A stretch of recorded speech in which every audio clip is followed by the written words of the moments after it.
and good evening. My name is Ramona Guargues, and I am the co-founder and CEO of San Jose Spotlight. Well, thank you. That was nice. Thank you so much. I'd like to welcome everyone to our mayoral candidate forum and thank all of those who joined us here tonight in person and more than 110 people who are watching online right now at home. Thank you so much to the Tabard Theater in downtown San Jose for hosting us, and thank you to our sponsor AARP California and to the two candidates running for San Jose Mayor, Santa Clara County Supervisor Cindy Chavez and San Jose Council Member Matt Mahan. Tonight, the candidates will get 1 minute to answer each question and 3 rebuttals per person. We'll ask pre-submitted questions from the audience if there is time. We only have 1 hour together, so I wanted to just jump right in without opening or closing statements. I wanted to just call your attention to a couple of quick housekeeping items. There is a door here, but it should be used only for emergency purposes. So if you need to leave the theater, please go up and down the stairs. And the restrooms are on the first floor. And finally, for the candidates, Lonanne, if you could wave. She's our timekeeper, so she's going to show you 2 cards. The yellow one indicates that you have 30 seconds left to finish up your thoughts and your answers. And the red one is to please stop. And of course, I'll let you finish your thought if you're right in the middle of your sentence, but we do want to keep answers to about a minute so we can get to as many questions as we can. So again, thank you everybody for being here. So my first round of questions are for both of you, Councilmember Mahan and Supervisor Chavez. Let's start with you, Supervisor Chavez, and then we can alternate and go back and forth between the two. So my first question is, if you win the mayor's race and you can only do one thing in your first 100 days in office, what is it? So first of all, thank you very much for having us. And I don't believe in the one thing mode. And the reason is San Jose is the 10th largest city in the country, and it's got to be able to walk and chew gum at the same time. But if I were to dive in, what I would want to be focused on is getting San Jose cleaned up. I think people are feeling the need to feel pride back in the city, and I think it's something marked and something we can do together and something we can do quickly. And, you know, of course, I want to focus on everything else, public safety and continuing to house people who are homeless and getting affordable housing built, because we have to be able to walk and chew gum at the same time. Councilmember Mahan, what would be the first thing and one thing you would do in your 100 days? I would push very aggressively to expand the program that employs our unhoused residents to help clean up the city. The state of our city today is frankly embarrassing, and we need to help our homeless population become part of the solution. It's an innovative approach because it actually offers dignity, employment, income, and support to those who most need it in our community while making our city cleaner and safer. And so I would start with an innovative, cost-effective approach to solving one of the biggest challenges we face, which is a city that more and more residents are not able to take pride in, which I think is totally unacceptable. Thank you both. Both of you have been the beneficiaries of some major PAC spending, Political Action Committee spending. Political action committees have spent, such as South Bay Labor Council and San Jose Police Officers Association, have spent $1.1 million as of June 7th to elect Supervisor Chavez.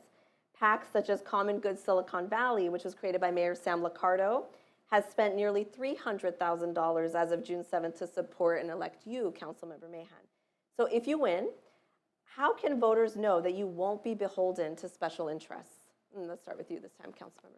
Yeah, well, I think as the data indicates, I was outspent, or at least those who support me were outspent 3-1 by some of the largest and most powerful interest groups in our region. The good news is Mayor Liccardo is out of office, and I absolutely will not be beholden to him when he's off doing whatever he's doing next. So I can't speak to his political activity, but I think that the level of funding from a very small number of very powerful groups backing my opponent does not bode well for the future of our city. And it was not that long ago when my opponent was on the city council and agreed to unfunded and even retroactive benefits to one of her largest political supporters, that the city ended up $4 billion in debt, which we're still trying to pay off today. And so I'm running for our neighborhoods. I'm running a very grassroots independent campaign. We've done over 300 house parties in neighborhoods across the city, and we've been outspent 3-1 by special interest groups, as your question clearly stated.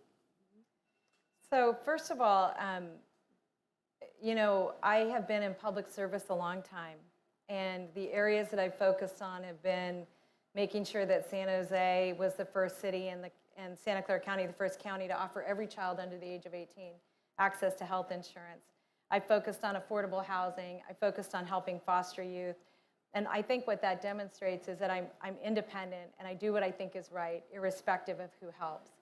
The other thing I'll just add is that we didn't have a financial crisis because of our pensions. We had a financial crisis that the city took a specific action to attack its employees, which we are still paying for, not just in terms of our budgets, but we're paying for because we don't have enough police officers, we don't have enough firefighters, and we're not as desired a place to be. And that was, I think, just poor public policy making, poor judgment on behalf of 2 previous mayors. And for the audience's benefit, you're referring to Measure B, which you opposed. Yes. Can I rebut that? Yes, please. So Measure B was passed by 76% of residents because they saw the truth here, which we can't run away from. The reality is, I'll restate the facts. There were elected officials at the time whose biggest political backers were some of our largest public sector unions who pushed for unfunded and in many cases retroactive benefits that today, there's no debating this, have accrued to over $4 billion in unfunded obligations that we must pay as a city. Measure B may have been a misguided solution, but the truth is we made, as a city, my opponent made decisions that nearly bankrupted the city. For the $200 million that we spend every year paying off that debt, we could hire 1,000 more police officers. Our police department could be twice as big. The idea that we can just project out, the dot-com boom of the 90s and then make commitments and assume we'll never have a recession again is fiscal mismanagement. And let me just follow up and say this. We had an economic meltdown that was global. We were offering benefits at the time that were competitive with every other organization. And, oh, by the way, every member of the San Jose City Council supported them, every single member. And I don't know that every single member was influenced or not by what they were, by a campaign contribution. I think what we were motivated by was making sure we had the best and the brightest working for the police department and the best and the brightest working for the fire department. And you just held up something yellowed, and we're doing 30-second Yes, rebuttals? 30 okay, seconds. Sorry about that. Thank you. Thank you both for answering that. And we'll get back to public safety in a little bit and let the candidates kind of dig in a little bit more with the crisis happening at our police department. I wanted to ask you, how do your ideas and philosophies differ from Mayor Sam Liccardo's? And I would love for you to provide a few very specific examples of where you differ from our current mayor. And let's start with you this time, Supervisor Chavez. Thank you. Well, let me start by saying one area that we agree in, and that is, I think Mayor Liccardo did some really great work around broadband. But where I disagree with Mayor Liccardo is that much of the time where we have had challenges between the city and the county, I think there would have been an easier way for us to work more closely together. And it was challenging to do that. It was challenging to do that because often Mayor Liccardo would take the position of blame and pointing fingers instead of trying to figure out how we all get around the table and get things resolved. And I think it's not just policy, but it's actually the approach that you take, the method you take to bring people together is really critical in terms of getting problems solved. Councilmember Mayhead. So I think Mayor Liccardo has endorsed me, stepped into office 8 years ago facing a fiscal crisis. And I think while it's not the issue that everybody wants to talk about, he did the hard work of negotiating with our public sector unions at the city, putting Measure F on the ballot, passing it, righting the ship fiscally. And for the first time in 20 years, our city is projecting modest surpluses for the next 5 years. That's great. What I would do differently and will do differently as mayor is require that when we pass a budget, my March mayor's budget message will include 3 to 5 strategic goals against which we will measure our success. We will publish those on the website. We will track our performance. I will expect our city manager to bring us an update on a regular basis telling us how we're performing. And I will actively, publicly advocate against us on those of us on the council and our department heads getting raises if we don't move toward our 3 to 5 goals that we set with each budget. All right. Now, and we'll want to hold applause, folks, so we can just make sure we get to all the questions. What is one thing that your opponent has claimed about you that you want to set the record straight on tonight? And please go ahead, me, sir. I Yeah. think. Yes. There are a few. In this race, I feel like, unfortunately, starting in the primary as our campaign around focus, transparency, accountability started to get traction, my opponent's campaign started talking a lot about abortion and guns and trying to twist my record on those issues because I ran a nonpartisan civic engagement platform that allowed for open discussion and debate and advocacy organizations from across the political spectrum. I am a pro-choice Democrat. In my spare time, I have given money to and volunteered with groups like Sandy Hook Promise. But I think that my opponent and her allies feel like if they can just convince people that I'm super far right, even though that's not true, that that's somehow going to trick enough voters in San Jose to not voting for me. And I'm disappointed. It's not fair, it's not true, and I take issue with it.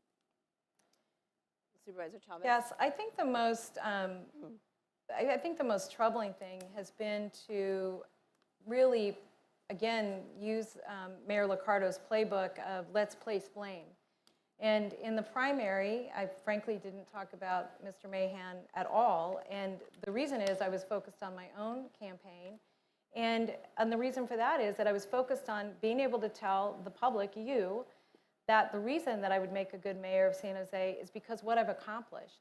And my opponent is saying that everything that's gone wrong for the last X number of years, that I'm the architect of that which is old and not worthy of continuing. And what I find troubling about that is it ignores how challenging it is to be in government and the incredible accomplishments, not just me, but the institutions that I've worked with and represented, and the men and women that I've worked with and represented have done such amazing work in our community. There is so much to be proud of in terms of how we move forward. And it doesn't mean we've done everything perfectly, but it means we're moving in the right direction. Thank you both for answering that question. I have some individual questions now for each of you, and I promise you'll both be in the hot seat. So let's start with Councilmember Mahan. You're a relative newcomer to politics, and you haven't even completed your first term as council member before jumping into the mayor's race. By comparison, your opponent here has almost 2 decades of political experience, and I know you're going to say people want change and fresh leadership, but why did you decide to run for mayor before completing your first term as council member, and how are you qualified for that role? Sure, thanks for the question. I am impatient for change, frankly. That's why I ran for council. I went out and knocked on 10,000 doors and heard over and over again the deep frustration in our community with local government at the city and county, frankly, that has managed to dramatically increase budgets over the last 10 years and has not produced better outcomes. I would absolutely hold my experience as a public school teacher in Eastside San Jose, as a CEO of 2 software companies that empowered millions of people across the country to be civically engaged, and now as a council member, I have seen enough in a year and a half to tell you what's broken at City Hall and in local government, and it starts with a lack of accountability. Until we change the culture in local government and set objective measures of success and then manage ourselves and hold ourselves accountable and have skin in the game as elected officials and senior administrators for delivering those outcomes, what you're going to get is a lot of nice stories about how hard we're working and how we occasionally need a new tax or bond, and if we just have a little more money, we'll solve it. And I think our strategies and policies today are not working. And one of the cornerstones of your plan, and you mentioned it here tonight, for accountability has been tying raises of government employees to results. So if you don't decrease homelessness or crime, for example, no raise for you. But how could that plan realistically work given that salaries are decided by union negotiated contracts and your salary is decided by an independent salary setting commission? Yeah, I don't think it's complicated actually. I have only argued that pay for performance should apply to elected officials, and I'll get to the salary setting commission, and to department heads. Any given Tuesday as a council, we could set up a compensation scheme that says that raises or bonuses for our city manager or our department heads are going to be tied to performance. And our salary setting commission, we can absolutely send them a letter each year from the city auditor that says, these are the goals we agreed to, this is the budget we programmed, and here's the outcomes, here's how we performed. And I would even push it. If my colleagues don't want to hold ourselves accountable, I will take it to the ballot as a ballot measure, because the vast majority, I would guess 99 out of 100 residents, think it's a good idea to tie our pay raises and or bonuses for senior administrators to meeting objective measures of success and progress in government. It's that lack of accountability that lets us to just tell a nicer story when we're raising your taxes and not delivering more in terms of results. But what about the public officials' salaries? How would you, again, those are decided by union negotiated contracts. How would you make that work? Well, elected official salaries are not based on union negotiations. There's Not a elected salary officials. setting commission, and when we pass a budget, we can say these are our 3 to 5 goals, baseline where we are today, set where we want to be in 12 months after we spend our $5 billion city budget, $1.5 billion of which is discretionary, and we can have the city auditor measure our progress and send that as a report to the salary setting commission for their input.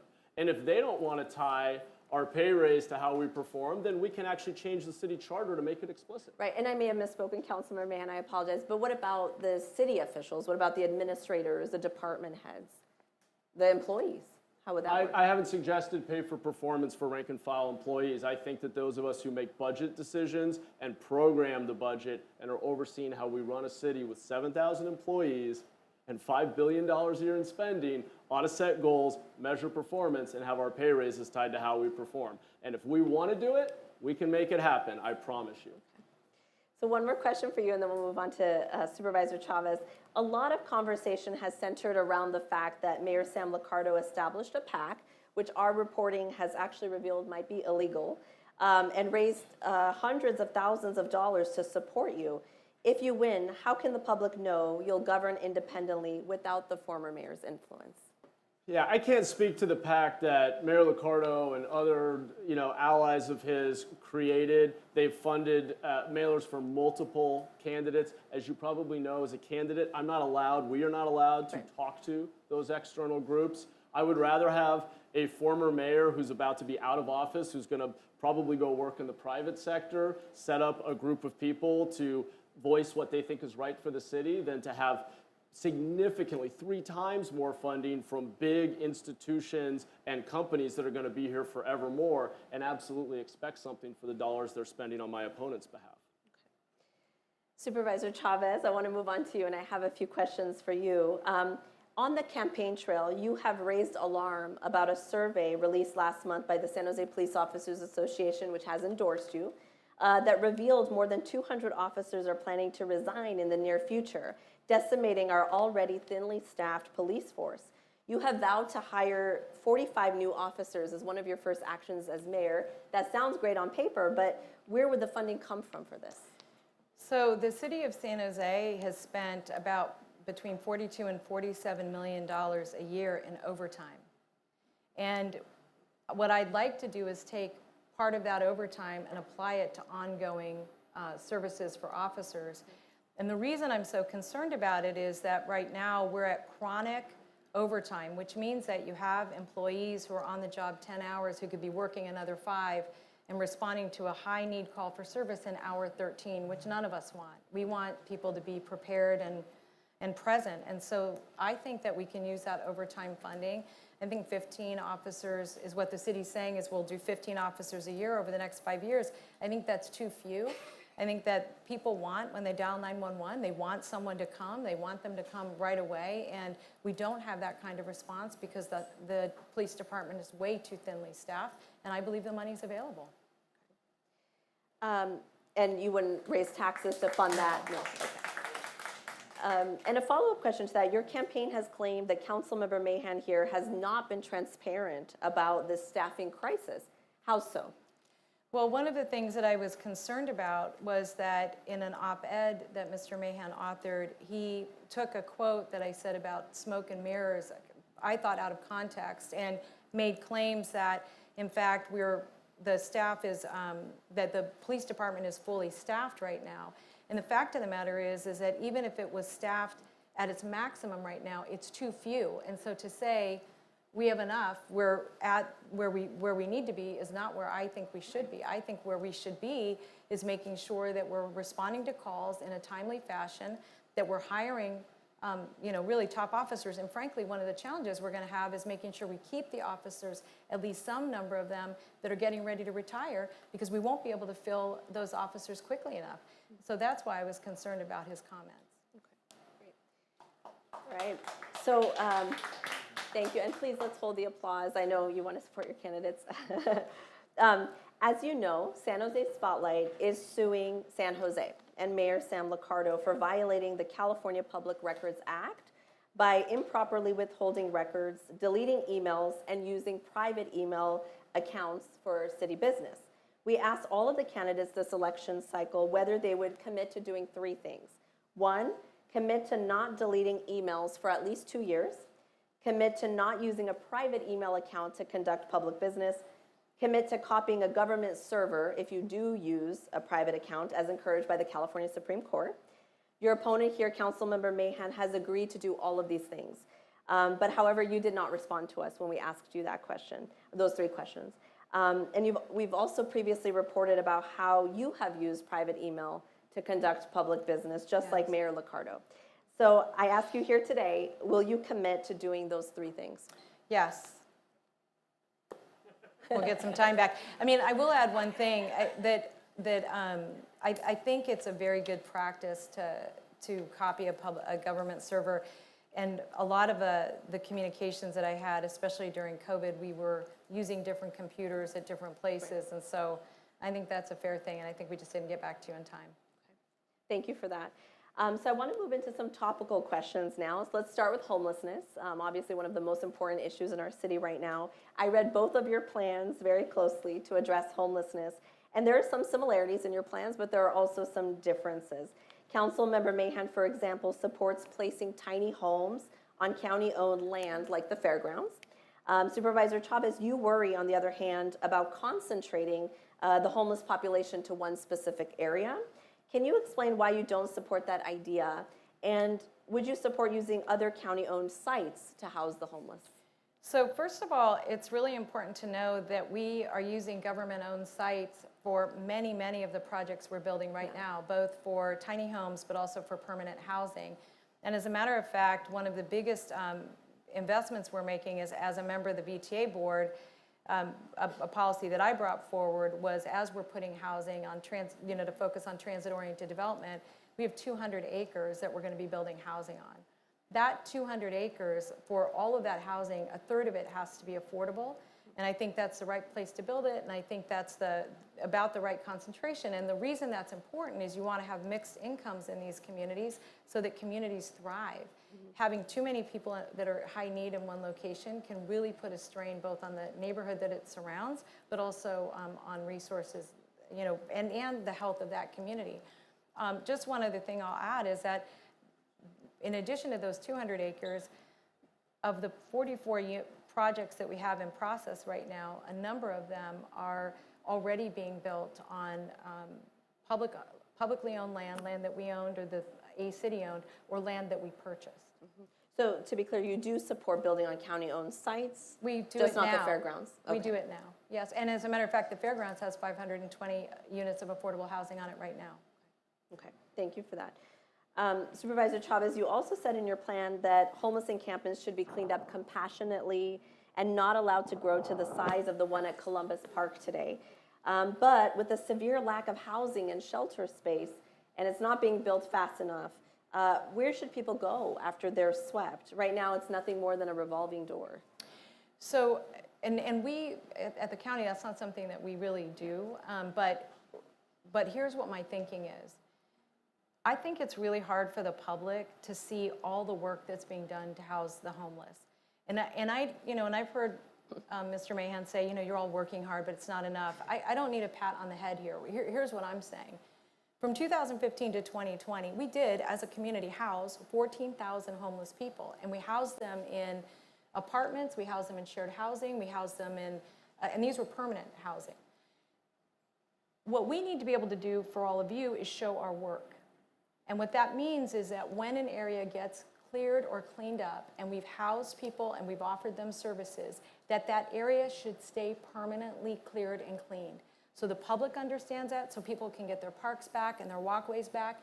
And at the same time, it holds us accountable because we've got to be able to move very quickly to get people housed and then work with nonprofits and homeless advocates to keep those properties cleaned up and stay cleaned, especially the parks.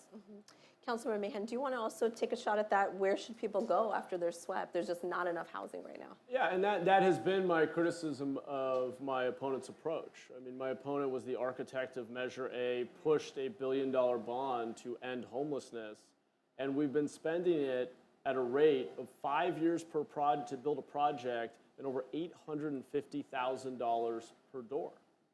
We could have used prefabricated modular units on government-owned land, and I haven't argued that we should concentrate it all at the fairgrounds. What I have pointed out is we would need just the Measure A funds and about 50 acres of government-owned land, which should be equitably distributed around the entire county, by the way. San Jose cannot solve this problem alone, and our county supervisors have not done enough to distribute the burden around the entire county. But with just $1 billion and 50 acres, we could have provided safe individual shelter for every person on the streets in our county. And we've chosen instead to build in the slowest, most expensive way possible. We're not going to end our affordable housing crisis by taxing all of you to build it at $850,000 a door. It's never going to work. And Supervisor Chavez, you were the architect of Measure A. Do you want to respond to that? Yes, thank you. So first of all, I just want to say solving homelessness isn't going to happen because of a single measure or one single approach. We have to do it all.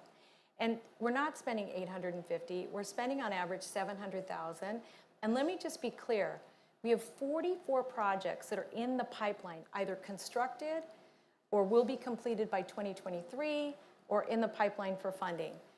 Those projects, those 44 are all over the county.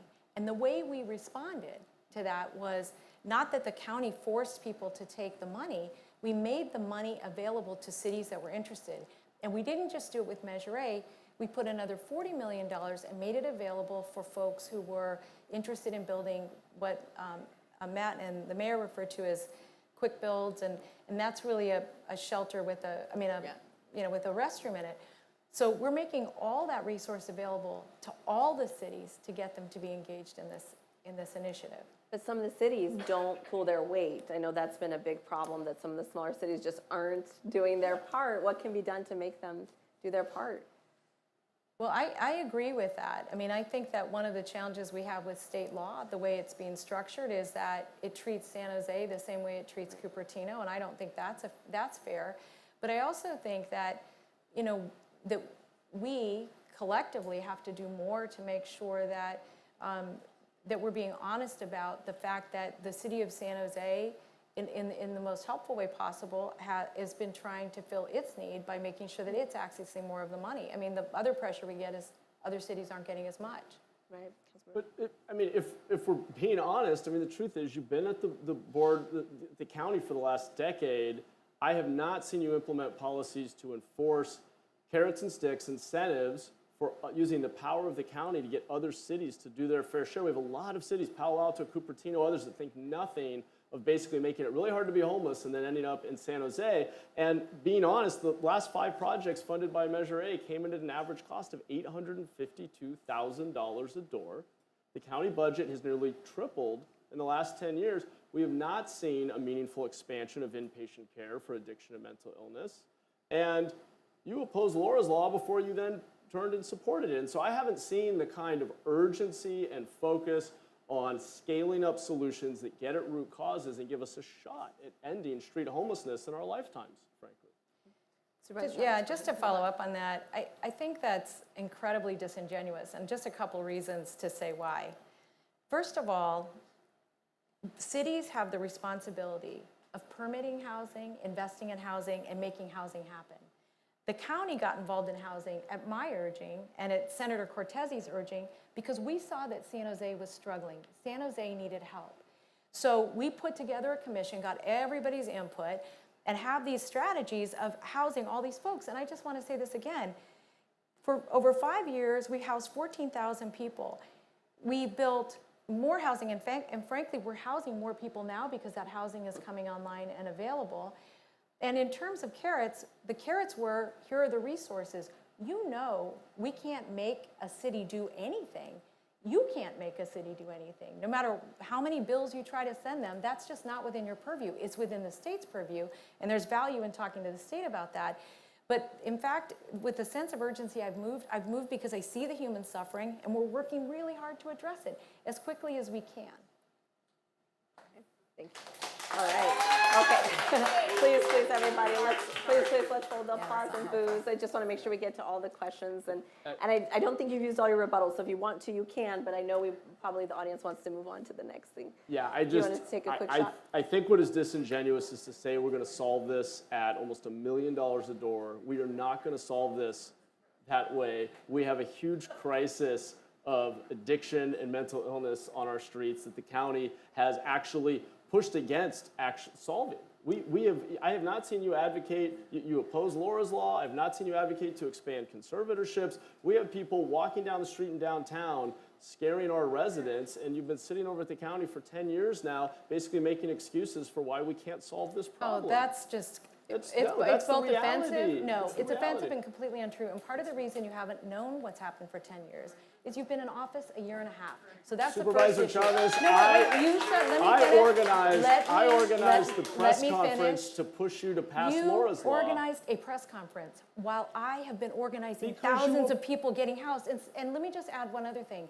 You keep acting like the county's budget just ballooned on accident. Let me make 3 points. One, part of the reason our budget has grown so dramatically is we saved O'Connor and St. Louis Hospital 441 beds and 2 emergency rooms. And yes, I did that. I don't know what you were doing at that time. You did that. You raised taxes. No, That's we why didn't. the budget, yes. No, we didn't. Not for. So this was actually my comment that got interrupted. And we'll just wrap up for the right Oh, is that record. right? Sorry. Yes. That was I was so actually my offended by comment. you, I didn't Yeah, catch fair myself. I enough. apologize. It's a debate, fair enough.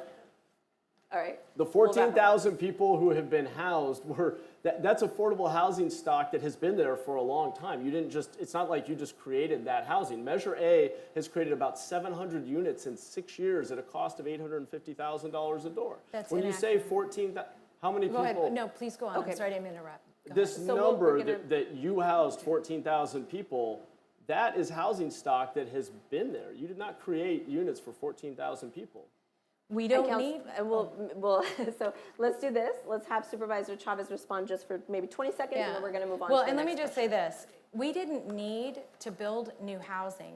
We had lots of system issues that we needed to address, including making sure we were providing the appropriate level of services to keep people housed, especially those who were seriously mentally ill.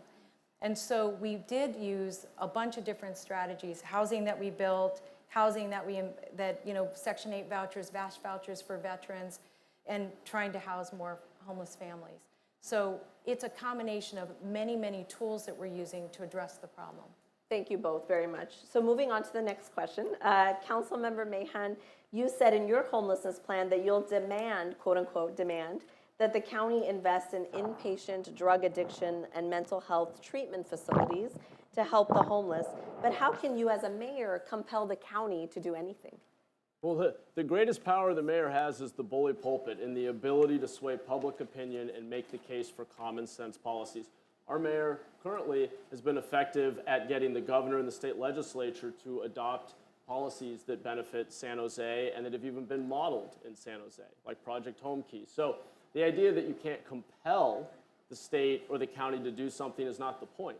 The point is to make the case publicly, to use the bully pulpit of the office to advocate for common sense solutions, frankly. And that's exactly what we're going to have to do. On Laura's Law, I had a friend in college who discovered he has severe bipolar disorder. And I saw the difference between the system we have in our county and a well-funded mental health system in Massachusetts that actually requires that people get the help that they need.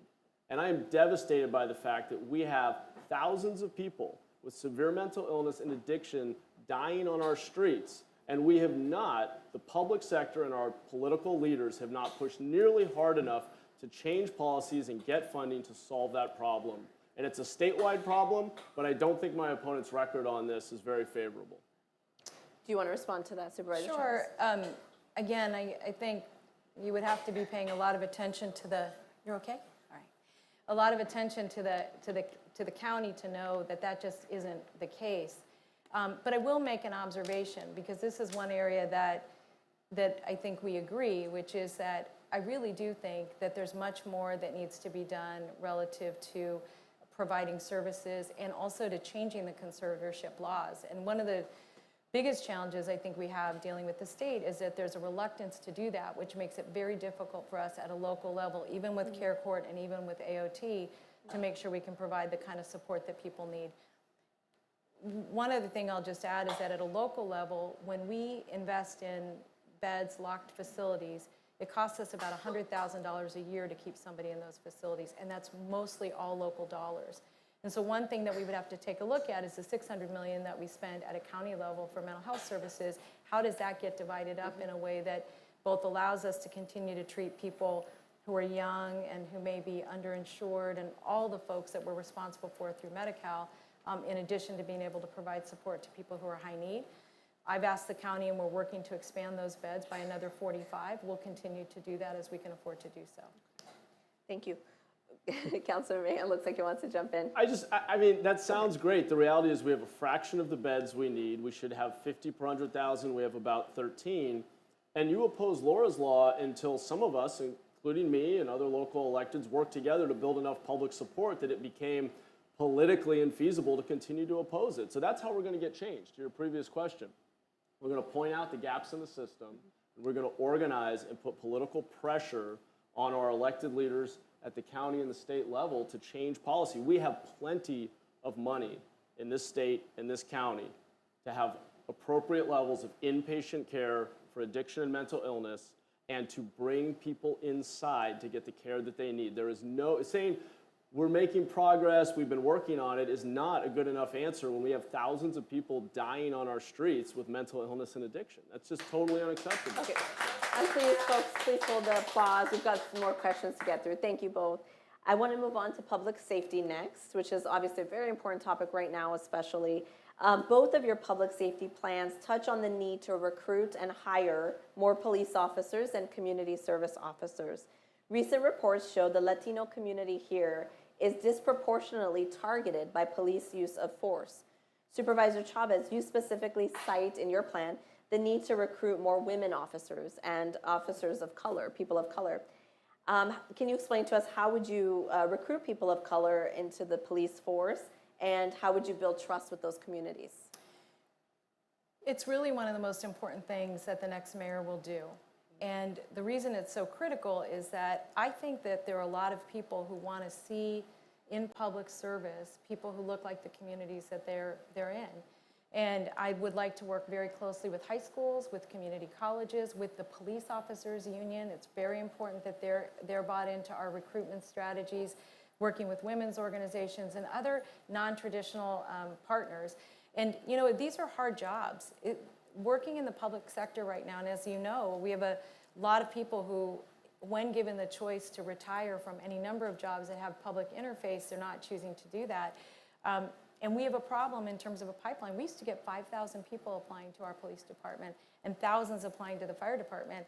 I think with climate change and fires burning hotter and all of that, I think people are really thinking about whether or not they want to come into the service. So I think being able to work with our unions, work with our public school system and our private school system, and work with our community colleges to really reach deep into our community and encourage people to apply. Thank you for that. Councilmember Mahan, you have advocated for using technology to fight crime, such as license plate readers. And many of these tech ideas are controversial because they could be used inappropriately for surveilling. How would you protect people's civil rights? Sure. Well, I don't think your license plate is private information. It's on the front and back of your car and everywhere you go. And so I'm okay with us having cameras out there that help us do law enforcement when we have a thinly staffed department that needs more leverage, frankly. And we should obviously have proper data retention and privacy rules. I think we should delete that footage if it's not being used in an active investigation after some number of days. But again, I don't think your license plate is is private already. On the point about diversifying the police department, actually, if you look at our academies today, they are incredibly diverse and reflective of the community, and we can always do better. But the real gap is not actually in recruiting at that level. It's at retaining and promoting officers to senior levels who reflect the diversity of our community. And that calls for a very different set of solutions. In fact, our vacancy rate is down to about 3%, which is the lowest of the 15 largest departments in the Bay Area. We're getting laterals from other departments, but the senior leadership in our department is not sufficiently diverse, and that has to do much more with things like mentorship and creating affinity groups within the department and creating an environment that ensures that the senior leadership that we retain ends up reflecting the community. Right. It's a very different problem from the one that Supervisor Chavez just described. Well, we recently reported at San Jose Spotlight how, people are dropping out of the academy at alarmingly high rates. I don't know if either of you have, that wasn't on my list, but if either of you have any thoughts on that, because it seems like more than half are dropping out through the academy and then the rest during field training. I know there's some question with the city how they count those positions, but many of those people aren't even making it out into the streets. What can be done about that?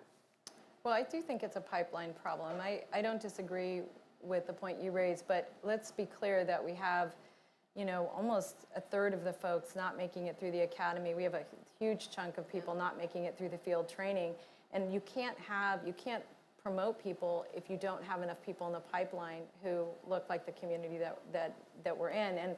And in terms of it being diverse, I also think we have to remember that we've been telling young people for a long time, don't go into this job or that job, on tech. And I think that that's a challenge for us as well. And what I mean by that is making sure that even, for example, one of the reasons we have high construction costs here is in part because we don't have enough workers here that are in construction. So there's a lot of work we need to do to get these pipelines filled with people. Councilman Mahan, did you have something to add? I mean, I'll just add, I think some amount of dropout in the academy is going to be healthy. It's going to be people deciding this is not the job for them. And so the answer is not to try to get to zero. I think what's most concerning has been the decline in applicants to the academy each year, which has been going down for 5 years. That is a nationwide trend. That is not unique to San Jose. That has a lot more to do with the climate around policing. I serve on the city's public safety committee, and I think that we need to be out there going to schools across the country, telling the San Jose story, better marketing and going to non-traditional places to continue to source candidates. And ultimately, for the same reason we see public sector employees, particularly younger ones, leaving at high rates, we need to solve our housing crisis, which I hope we're going to get into. Are we going to talk about housing? We will a little bit. Okay. There's a good question. Because until we build a lot more housing, we're going to have a hard time attracting and retaining young public sector employees. I want to ask one more question on public safety. An audit released by the independent police auditor this month revealed that the number of complaints against police officers have increased 25% since 2020, with 1 in 3 officers being named in at least one complaint last year. For both of you, how would you weed out and hold accountable the bad cops who are often protected and reinstated by arbitrators while retaining the good ones? And you want to start, yeah, and I asked the independent police auditor about this, and actually her view was that we don't know if that's a trend yet or not, because in 2020 we had lockdowns, people were home. It's only natural that year to year you're going to see the numbers move around quite a bit. So we need another year or two of data to understand if it's a trend. But to the broader question, which I think is really important, how do we ensure that there's proper oversight and accountability so that our community trusts our department and can show the level of support and respect for our officers that they deserve? And I think one of the best things we can do, which I asked about when we reviewed that report just last week actually at the council, is build a better early warning system using data to identify the officers who are outliers in terms of their use of force or in terms of other police actions that indicate that there may be a lack of training, there may be a bias, there may be a problem. And we need to use data to be smarter about letting those officers who are outliers know that we think there may be a problem, and we're going to do training, we're going to get them mentorship, we're going to figure out if they're a right fit for the department, which they may or may not be. And it's a small number, but we can be smarter by using data to identify those who are struggling to live up to the standards we set in our department. Okay. Thank you, Councilmember. Supervisor Chavez. I think part of this goes back to the discussion we were just having about recruitment. I mean, part of the reason we look for the best and the brightest is people who have the ability to, you know, take another person's freedom really have to have the kind of personal character that allows them to succeed in a high-pressure job and do that in a way that we all want to be served. And so I think recruitment and keeping the bar very high, especially as it relates to the, you know, the mental health scrutiny and the background checks we do are really critical, and I think doing them really well. The other thing is that I think not only do we need to have good red flag warnings within the department, but we also need to make sure as we're bringing over laterals and that we're doing the kind of background checks that we expect, because in some places they don't, and you could get an officer from somewhere that may or may not have ever had the kind of record that we would want to see here in our community. So I think that's a second area. The third area I would say is this. I think we have to work really closely, not only with the police auditor, but with the police union and with the community. I think, you know, we at the county have an oversight board that's working with the sheriffs and with the jails, and that kind of communication has improved the work that we've done dramatically. I think it'll get better. Right. Thank you so much. So before we move to reader questions, I want to lighten the mood a little bit by asking you guys kind of a fun question. What is your favorite place in San Jose? Go ahead. Big chicken. I'll go. You know what? I will say that for me this month, it's the Basilica in downtown San Jose. And my husband and I have we're having our 25th wedding anniversary this month. And so the Basilica is where we got married. Nice. So that's been on my mind. A beautiful choice. Councilmember Mahan. I love a park that you may not be aware of, which is Guadalupe Oak Grove Park. And it's down in my district, down in the Almaden area off of, if you take Coleman down there. And I love taking my kids there. It's unlike almost any other city park. It's a natural oak grove with 3 different types of native oak trees, and it's beautiful. It's got these hills. The cross-country teams run through it, and my kids love running around there. So that's my favorite place to go in San Jose. Good, thank you for that. All right, so I have a few audience questions. These were submitted to us in advance by San Jose Spotlight readers. This one comes from Elizabeth Agramont. She's a community leader with the Sacred Heart Housing Action Committee, and she says only 38,000 units in San Jose have rent control in a city with over 1 million people and over 40% of them being renters. So would you support expanding the apartment rent ordinance? Additionally, would you support adding duplexes to the ARO? And just for the audience at home and folks here, there is a state law called Costa-Hawkins, which prevents rent control on units built after 1995 and exempts single-family homes and condos. But San Jose's rent control policy includes apartments with 3 or more units that were built and occupied before 1979. And that also includes single-family homes, ADUs, duplexes.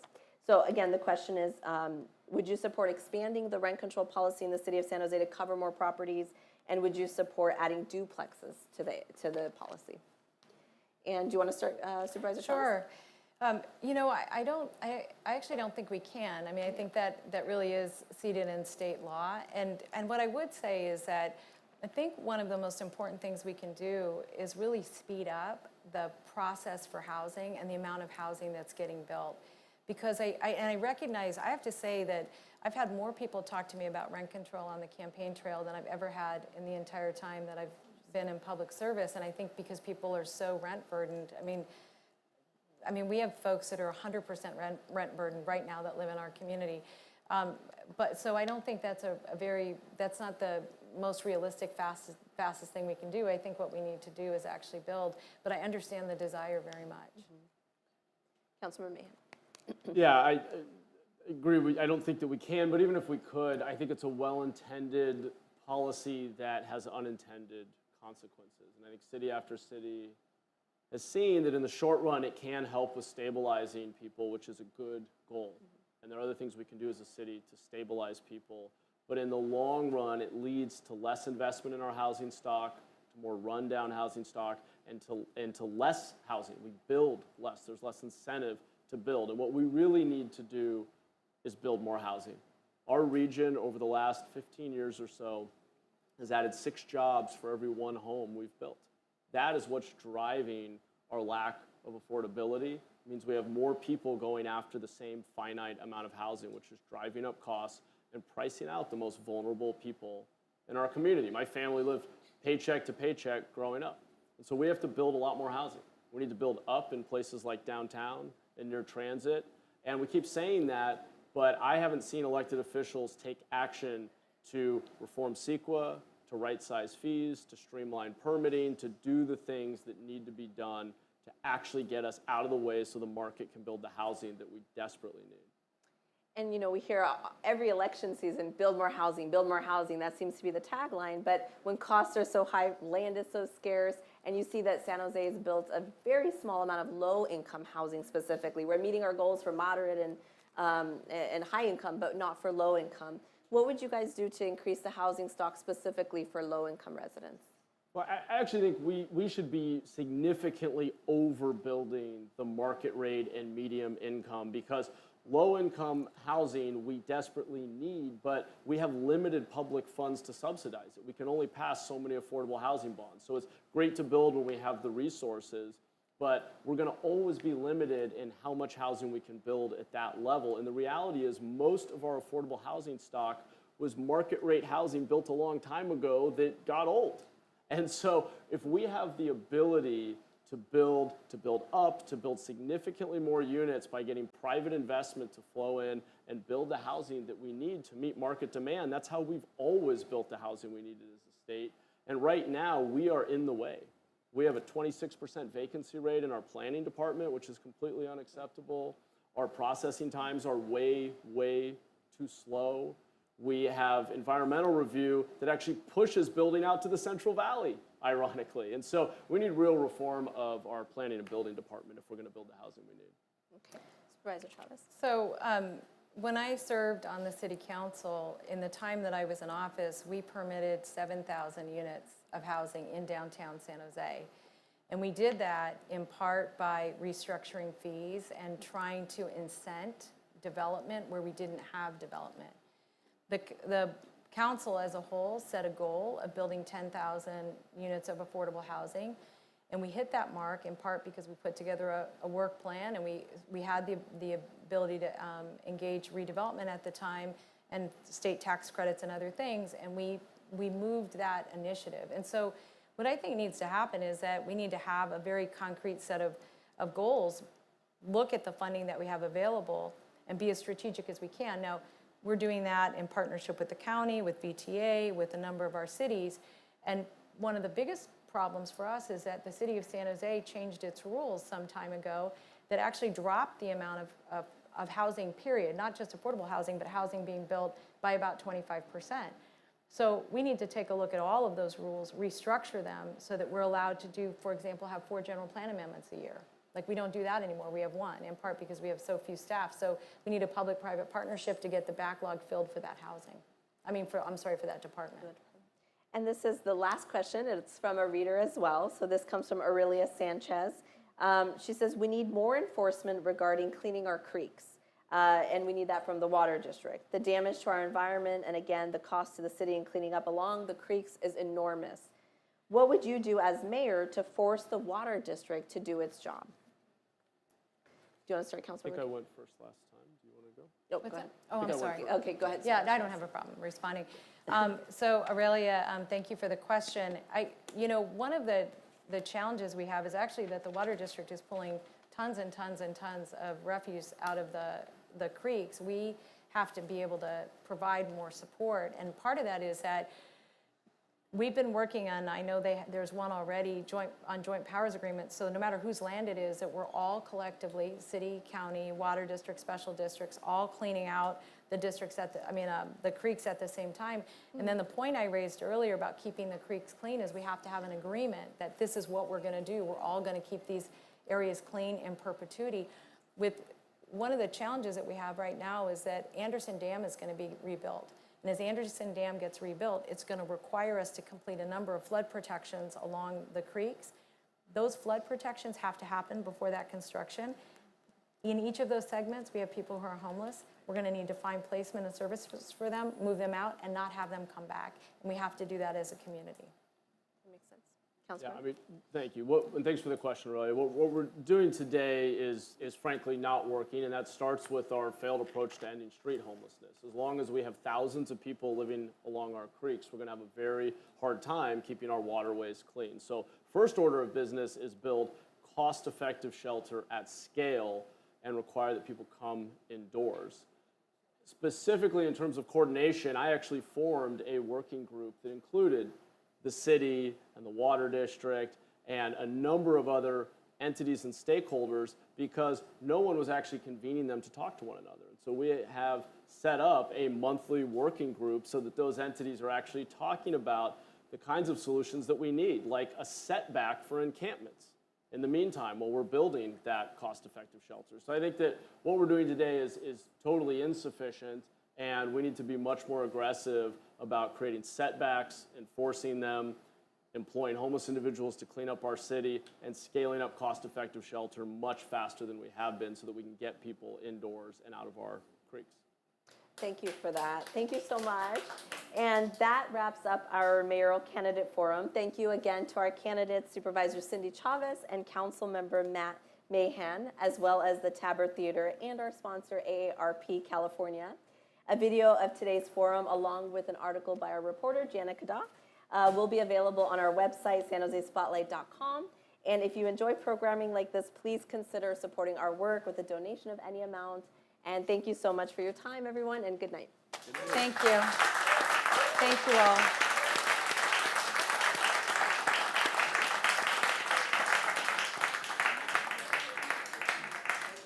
Thank you both. Thank you.